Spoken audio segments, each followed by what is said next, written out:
Hei, ha.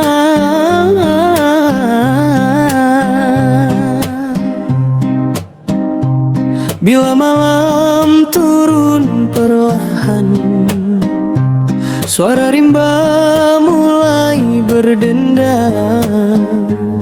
Laksmana datang berjalan. Di balik kabut dalam hutan, burung bernyanyi jadi ringan. Langkah gagah penuh tujuan, menjaga alam warisan zaman. Angin menari, daun bergoyang, bulan terang jadi pedoman. Harimau pun hormat memandang saat baginda datang berjalan. Bukan raja mencari kuasa, bukan megah karena harta. Dia menjaga isi rimba agar damai sepanjang masa.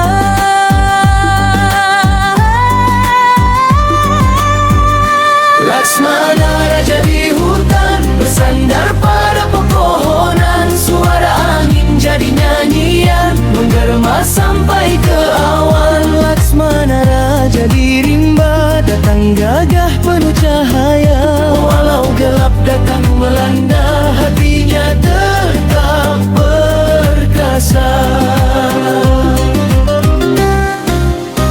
Sungai jernih mengalir tenang, ikan menari di balik karang. Rakyat kecil yuk hidup senang, karena hutan terus dikenang. Bambu tua mulai berbunyi, seolah ikut bernyanyi. Malam panjang terasa sunyi, namun hati tetap berani. Hoi, jangan rusak hutannya, tempat hidup semua makhluknya. Kalau hilang hijaunya dunia, kemana lagi kita berteduh ya?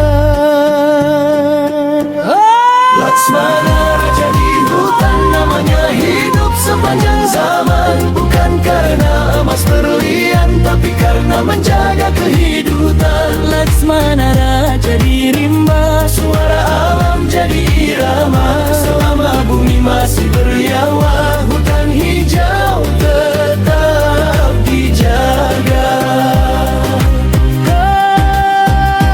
Laksmana raja di hutan, bersandar pada pepohonan. Suara angin jadi nyanyian, menggema sampai ke awan. Laksmana raja di rimba, datang gagah pencahaya. Walau gelap datang melanda, hatinya